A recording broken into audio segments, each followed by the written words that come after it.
Philippines, good evening world. Andito po tayo ngayon sa Shibuya, dito sa Japan, para pakita sa mundo ang ating adventures dito sa Japan.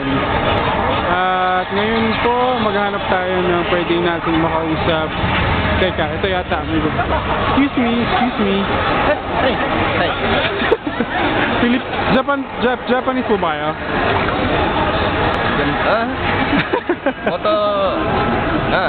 Pinoy. Ano po bang ginagawa niyo sa Japan? Siyempre, nag-work ako dito. Ano pong work niyo? Tagabilang ng munggo. Mukhang galing kayo sa pag-shopping Ano ba yung pinamili niyo?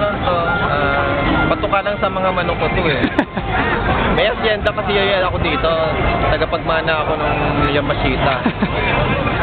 Yun. Pasyal-pasyal lang ako.